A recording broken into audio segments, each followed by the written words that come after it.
Smartphones are ruining society.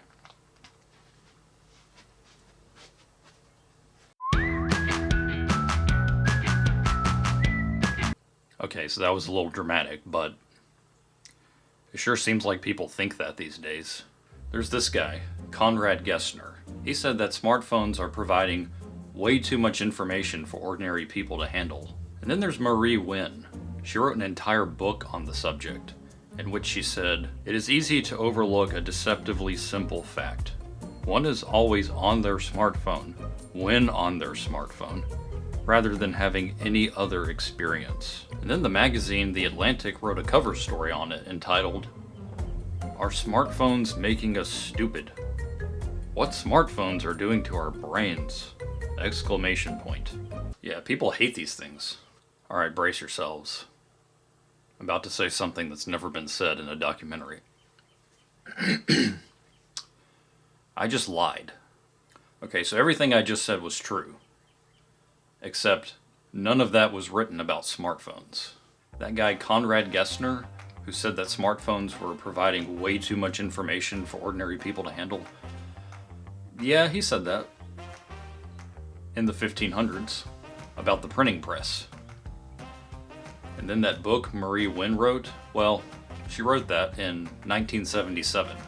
It was about television, and it was called The Plug-in Drug: Television, Children, and the Family. And that cover story by The Atlantic, well, it wasn't about smartphones. It was about Google. And it was, is Google making us stupid? What the internet is doing to our brains! Exclamation point. And it was written in 2008. I think it'd be a little extreme for me to say that people just need to, chill out. Because I get it.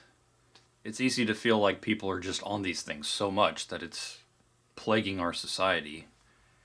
But we also shouldn't overlook the fact that these technological scares, it's just simply nothing new.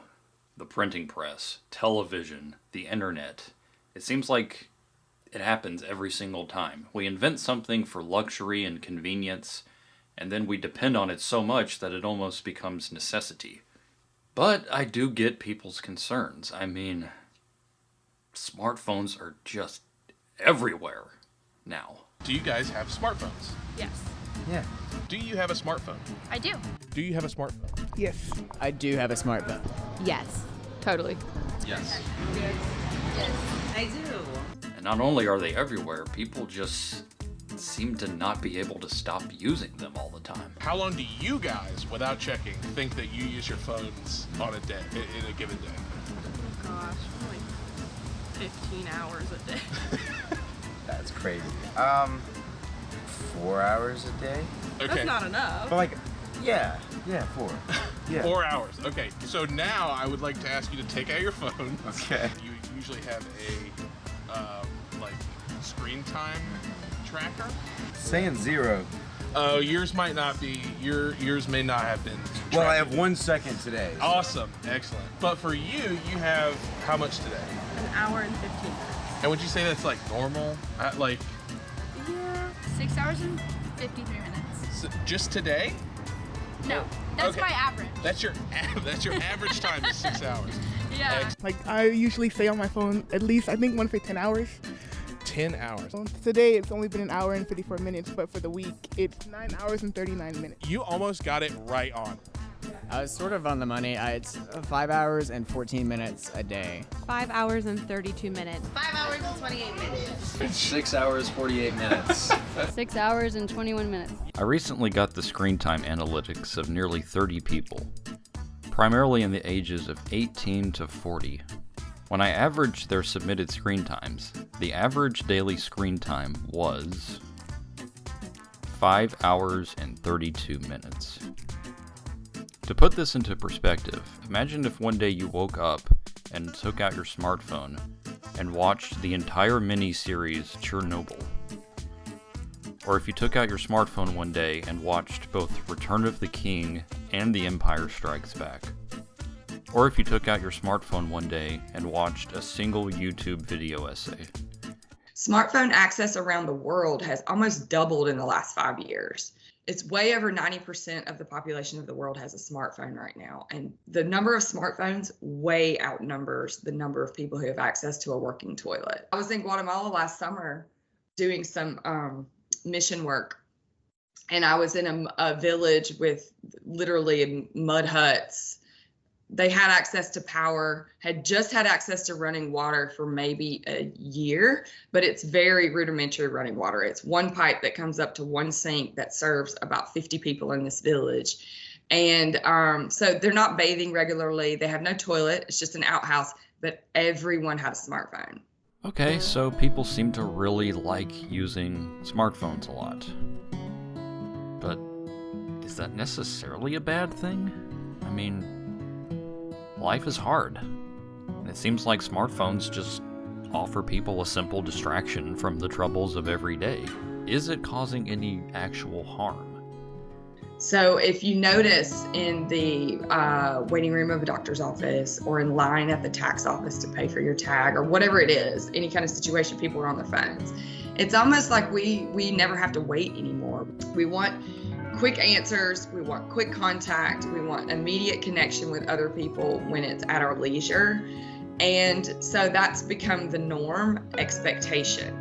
And I think that has been one of the biggest impacts of cell phones generally, and especially smartphones at a societal level in the last 20 years. More specifically, how is it affecting the younger demographic, like say high school students? A common refrain in my department is, I can't compete with a phone. And maybe that's quitter talk. A lot of people are talking right now about how overstimulated people are in this era of technology. We've always got our phones going. We've always got a video game on this screen and a podcast on this screen, right? Or we're watching a movie and also playing Wordle, or, you know. And so in a classroom where you're asked to focus on one thing, I think a lot of our brains are not used to doing that right now. I think a lot about reading, right? And seeing a lot of students who don't appear to have much reading stamina. What I see is a lot of students who struggle to focus on much of anything, much less a strenuous task. And I think phones are symptomatic of that. In fact, smartphone overusage is now apparently such a problem that it's even turned into an entire business. App stores now have tons of apps that claim to help minimize phone usage, improve your focus, and help you get tasks done. 3 notable ones are Forest, Flipped, and Space. I recently got fellow classmates to each download one of these apps and shared their experiences. So what were these apps like, and just how helpful were they? It sucks. The app Forest sucks. The app didn't convince me enough that I was spending too much time on my phone. It tracks where you go. Oh.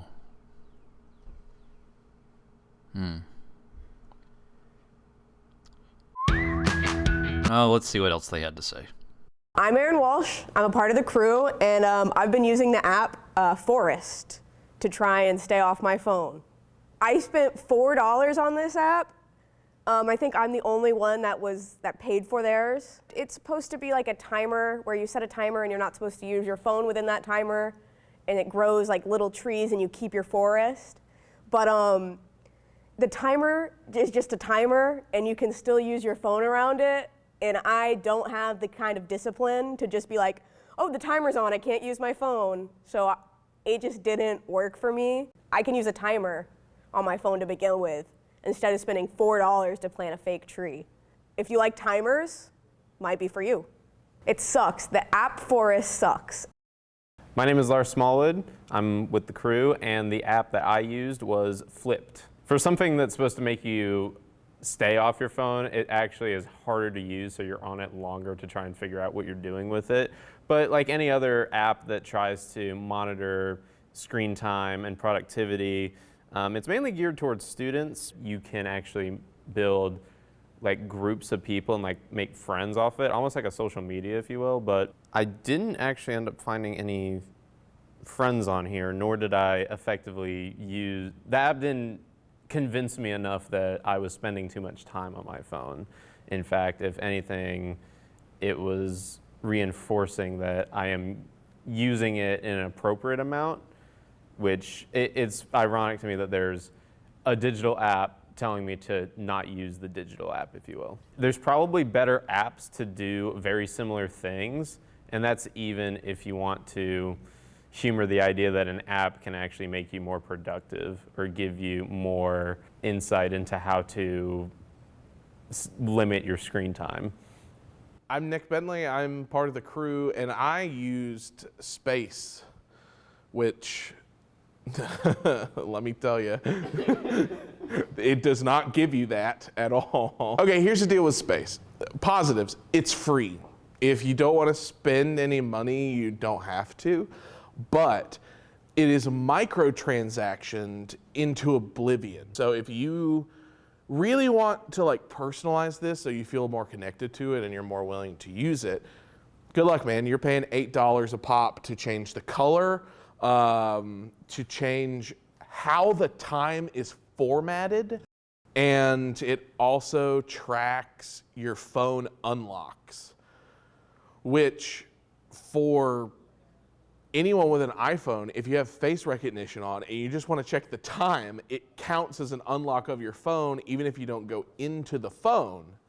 So what that ends up doing is you just shoot your unlock numbers through the moon, and then the app then passive aggressively guilt trips you into being like, oh geez, you sure do unlock your phone a lot. And it sends you push notifications that say, weren't you just here? Long time no see, ... or maybe not. What? Excuse me? I thought you were trying to help me, not like be a dick. It tracks where you go. It has a little map.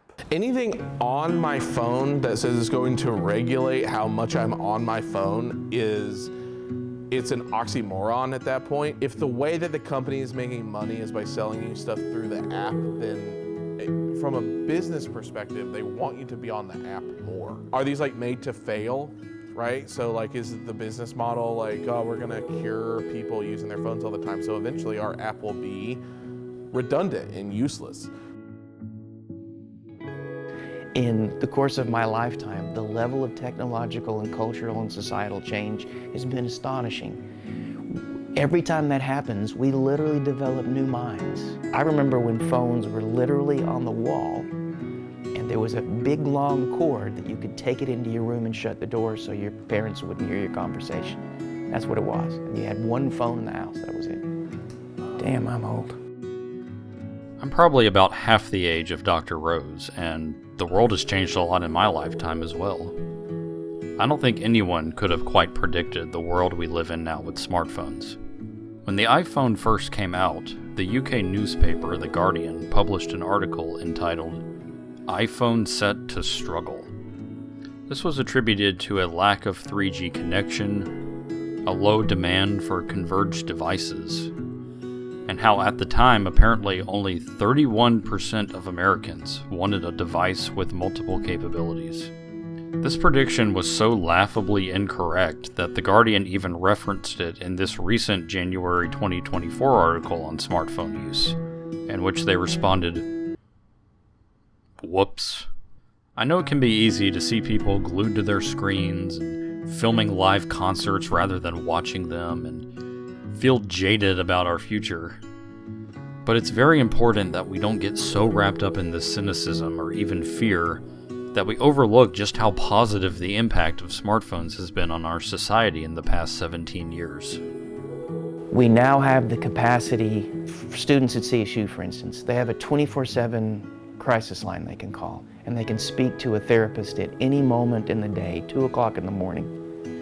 Now, there's been something like that for a long time in other resources, but now that we have phones, now that we have everything is digital and the level of connection we have, you have a level of mental health care you could never have before. I mean, that's good. I don't think that's bad. I think that's, we're the better for that.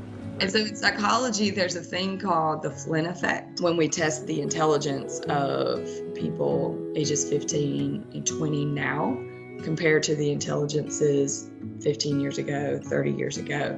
And performance on intelligence tests is increasing. And it's increasing it's increasing consistently over time, I should say. And so people have tried to explain why that is. And so some people attribute it partly to nutrition, better access to, things that support our physiological and brain growth. But another attribution is to media and the fact that media resources like early access to iPads and smartphones and things like that, because we're so interactive with the world around us, we just know a lot more at a lot younger age than we used to. And so, going forward, are there any concerns? What are the recommendations? What does our future look like now that smartphones are so ubiquitous? I was on social media when I was young. It was a big part of my formative years. And I turned out all right. I was one of the people who was sometimes distracted by my laptop during class when I was in high school, and I turned out all right. As worried as I am about misinformation on TikTok or what is it doing to our attention spans and stuff like that, there's a part of me that says, well, I figured it out. And I want to believe that my students can do that too. It's not any scarier than any other technology we have. It's more about behaviorally learning to manage it in our lives in a way that we can maximize the pros and maximize what it can do for us in terms of smartphones and these smart technologies and minimize the negative impacts. That should really be our goal instead of getting wrapped up in our fear. The minute we generated a printing press, something was lost as well as gained. That's just the way it works. Something is lost as well as gained here. So there is a loss of maybe some autonomy. There is a loss of some privacy, maybe. So there is loss. I think that's inevitable. I still, maybe I'm too optimistic, but I think the gain is still higher.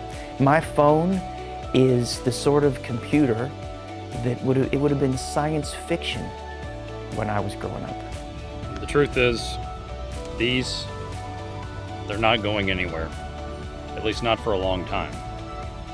So it's important that we live with smartphones and not for them.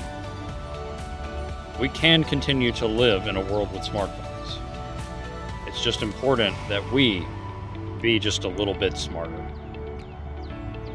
As long as we do that, we can help ensure that smartphones don't completely run our lives.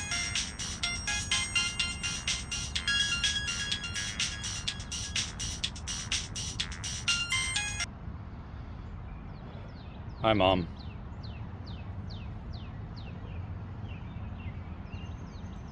A bat got in the house.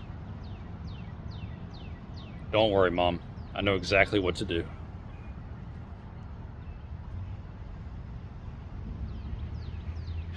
Hey, Siri.